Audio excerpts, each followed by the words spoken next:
Hello, welcome to Wingin It, and welcome back to another video here. We've got some tournament gameplay coming from a brand new tournament. This is the Tasmanian Native Hen Tour, and so the goal in this tournament is not only to win our games of Wingspan, but also play as many different birds in each of our games as we possibly can. So obviously going to be trying to go for that win, but who knows?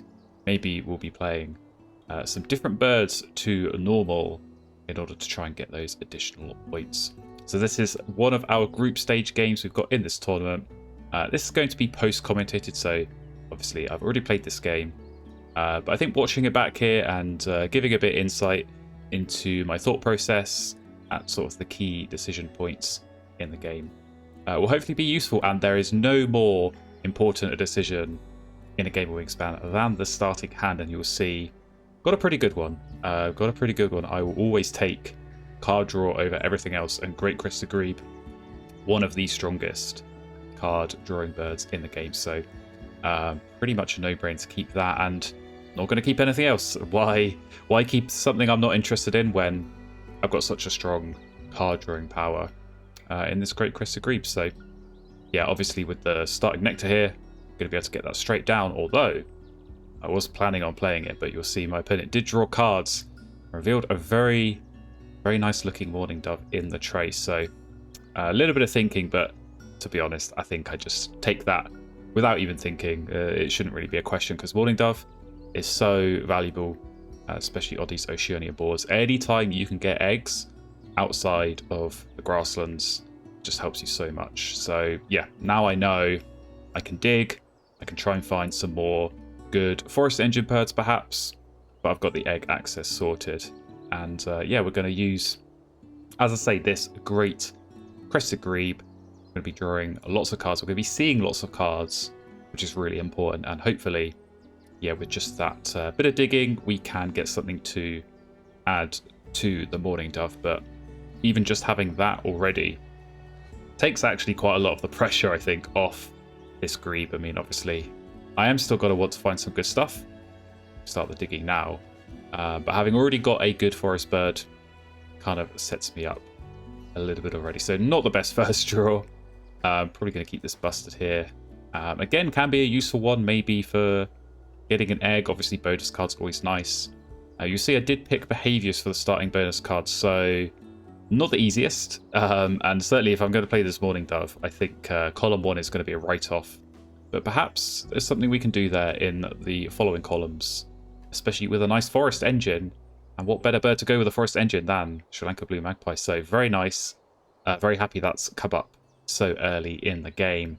And yeah, definitely gives me some interesting things to think about. It's another thing to maybe aim towards is to set up an engine that's going to support that Sri Lanka Blue Magpie. But to me, it feels like the kind of bird that you need other birds to go with it. It's so good on its own. Obviously 9 points and such a strong teal round end power, cash food on all of your other birds. So if you've got the food to cash, you can get a lot of points, but that is the big question mark, is where is that food going to come from? So obviously any kind of forest engine here is going to be good, but we are going to need other brown powers. So we're not finding those other forest brown powers at the moment that are really going to support it. So you see my opponent's getting their board set up and maybe looking at this end of round goal. So it's something I'm thinking about as well.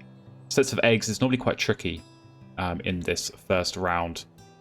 Yeah, you see my opponent is potentially going to try and go for that. So I think that's where maybe something like this busted could be useful. So we're going to play that. We're going to get another pretty scary bonus card, Citizen Scientist. Yeah, scary in the wrong way. Not going to be an easy one to score points off that.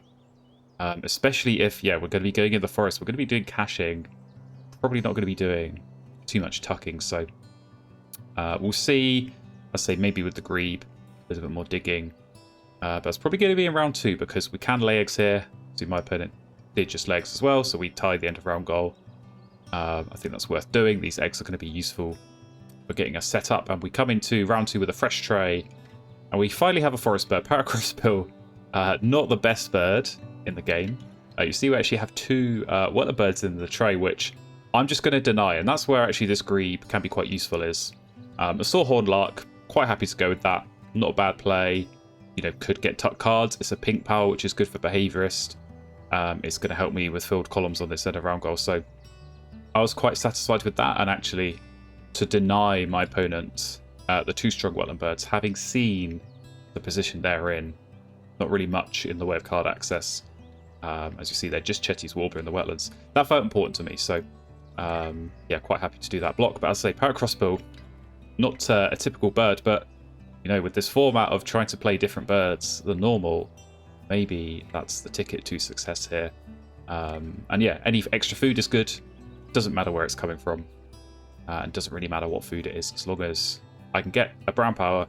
It's going to get me some food. I can get some caches with that blue magpie, because yeah, not really drawing anything else. I think this is, you know, where we're still quite early in the game. Obviously, coming into round 2, generally you want to start having an idea of what your strategy is going to be. But we're still kind of open. We still could, you know, draw into some really nice wetland birds and maybe go with that. But you'll see as we do draw, we're starting to get the forest birds now. So Baltimore Oriole, that felt like a nice pickup for me here. Obviously, not the greatest brown power in general, but food is food and food is points here. And it's a 9-point bird in its own right. So we're kind of leading towards these 9-point birds as well with the frigate bird. That could be a good option for later on. And yeah, now I'm really just trying to work out, you know, which birds are going in this forest, right? If I know I'm going to play the magpie, if I know I'm going to play the Oriole, if I'm going to play the crossbill, I only have 1 spot left. So is Stella's Jay, is that going to be the one? I quite like that bird.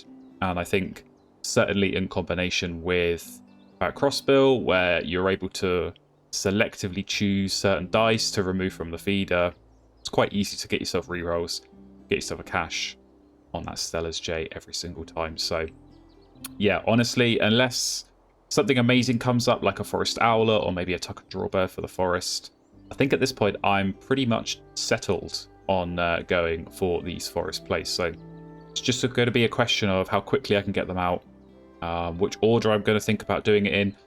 Obviously that matters just from a tempo perspective, but it's going to matter for Behaviorist as well, because depending on where I put the brown powers and obviously the teal power of this magpie, that could well influence things down the line in terms of, you know, which birds I might be able to play in my grasslands or in my wetlands. And we've already got some quite nice options for both of those habitats. But Baltimore Oriole, that goes down first. I think get the little bit of extra food is going to be useful.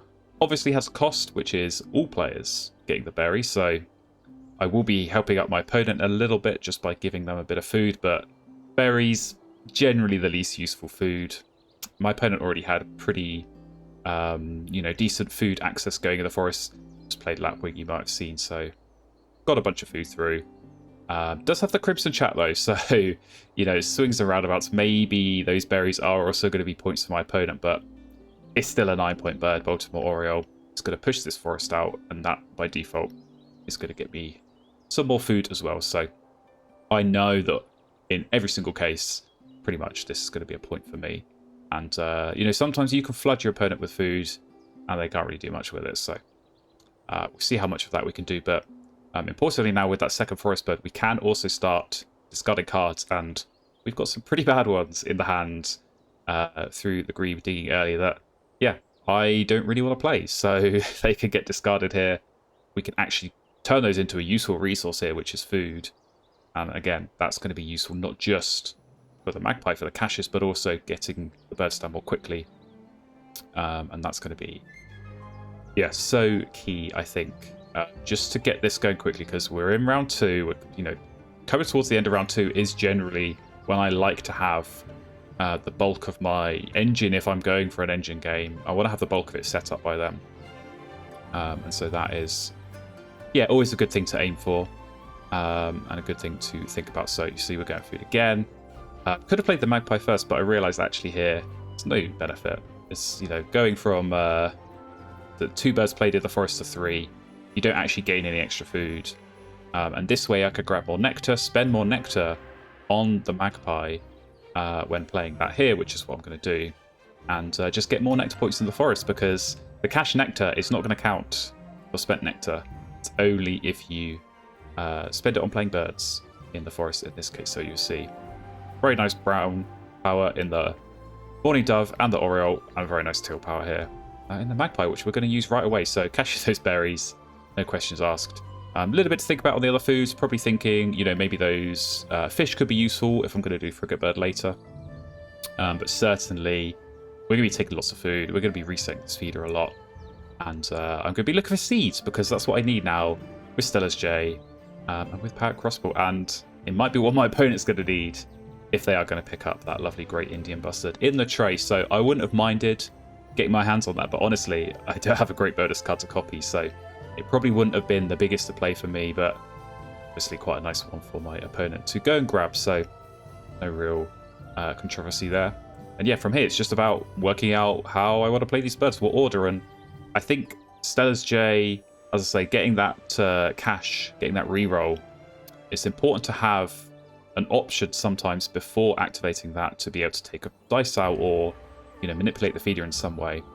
And so it's a minor point, but I definitely want to be getting the Jade out first here. And it kind of works out with the food anyway. You know, we don't have the 3 seeds, so it'd be more expensive to play the crossbill before Stella's Jay.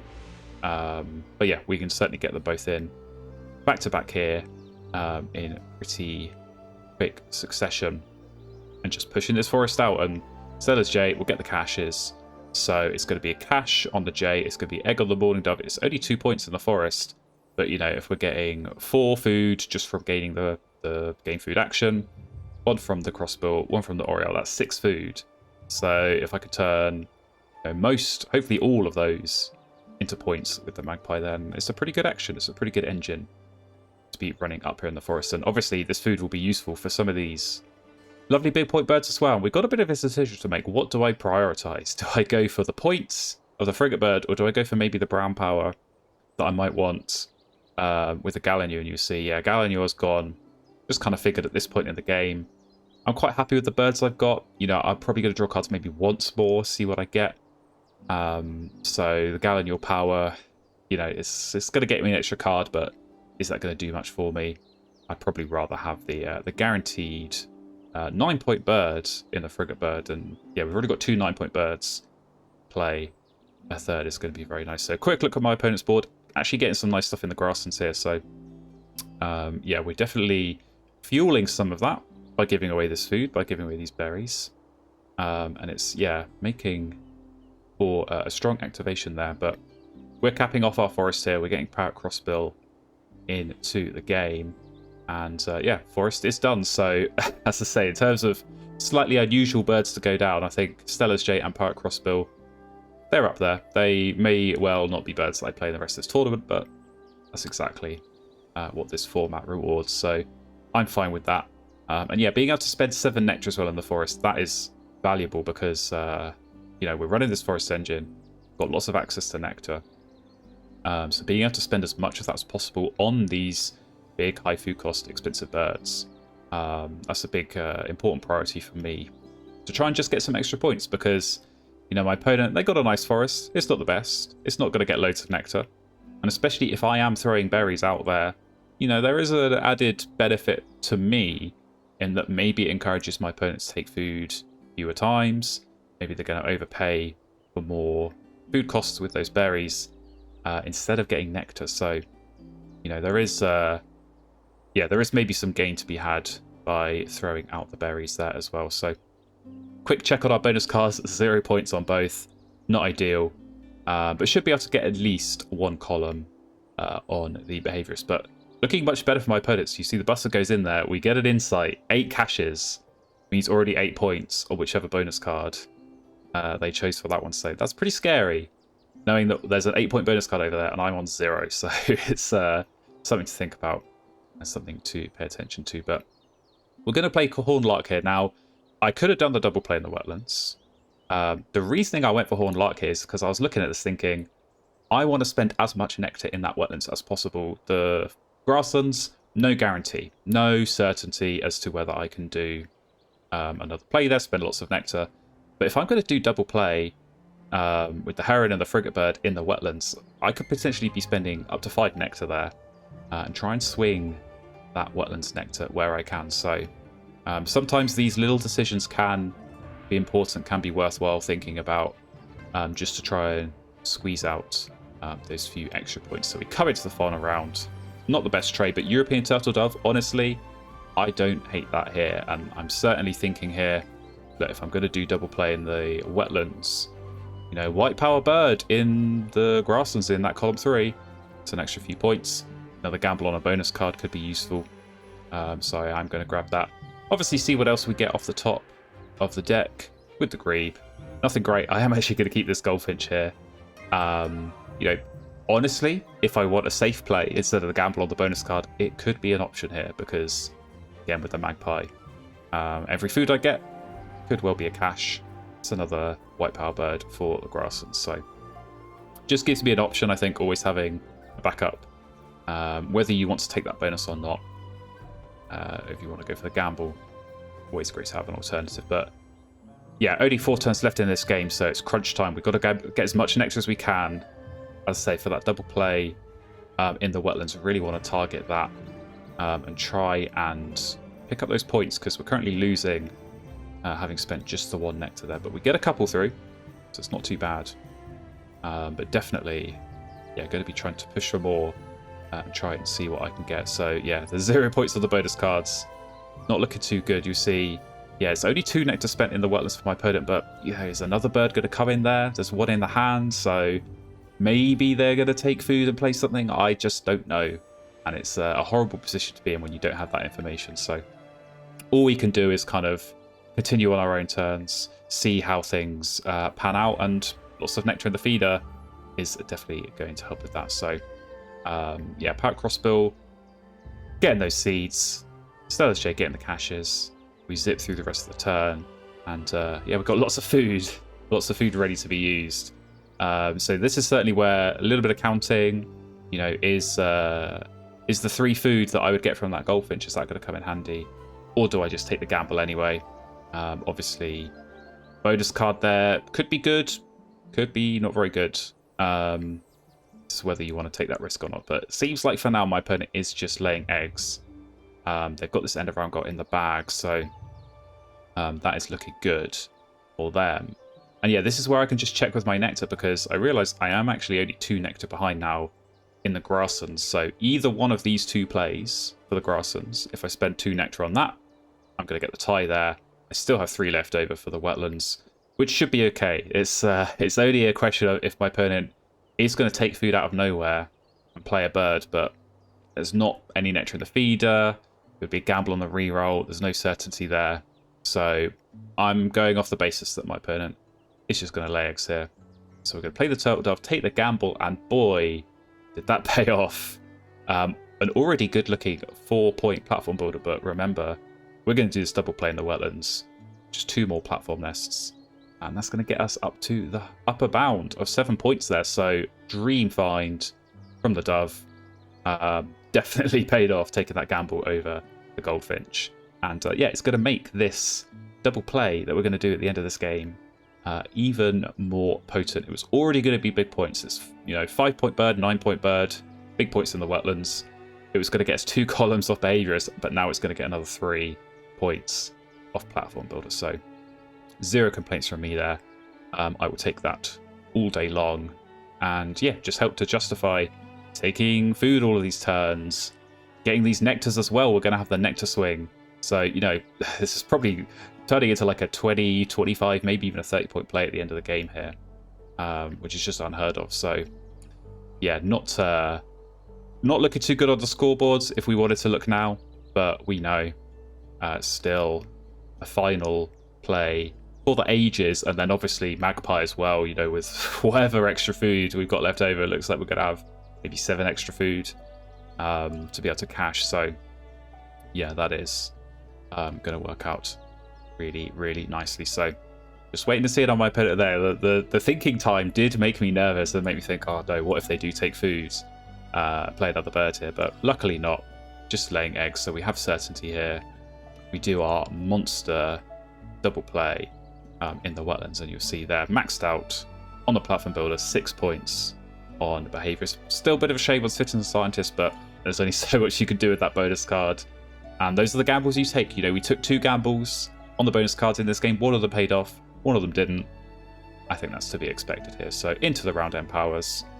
So we're going to get a lot of caches here through the magpie. So definitely built our game around that bird, and it's definitely delivered for us here. But is it going to be enough? Because, you know, my opponent, there's a lot of eggs on that board.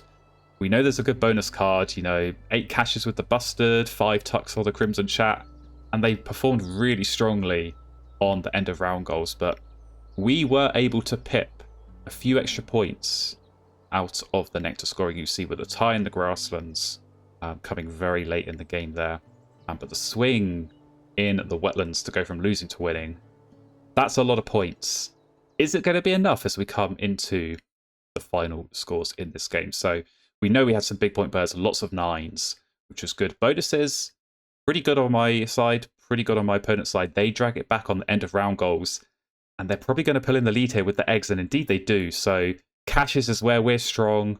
Still a few for them. It is neck and neck here as we come into the nectar points, and we just about hold on. 121 points final score up against 117. So a really, really close game, that one. Definitely could have gone either way. I think my opponent played really well here with, you know, not the best birds. I look at my own board and it's looking pretty good, but yeah, it's not like the strongest engine for them either. But certainly managed to play that well. But yeah, just those few little things, I think, from my perspective that I was looking at the end. Those nectar points trying to squeeze out in the grasslands and in the wetlands. And let's not forget that 7-point bonus card from the Turtle Dove. Without that, I'm losing this game. So I could definitely thank the Turtle Dove for delivering here. But super close one, super fun game, and I think showed the strength of Sri Lankan Blue Magpie and how even with some subpar birds around it, you can still build something strong with that bird. So very nice game. Very happy to get a win here on my return to tournament action. So hope you enjoyed watching this one. Thank you so much for sticking around and tuning in for this game. I'm going to have plenty more tournament games coming on the channel. I'll get as many from this tournament and upcoming tournaments featured as I can. So if you want to see those, make sure you're subscribed, make sure you're sticking around, and I'll see you in another game very, very soon.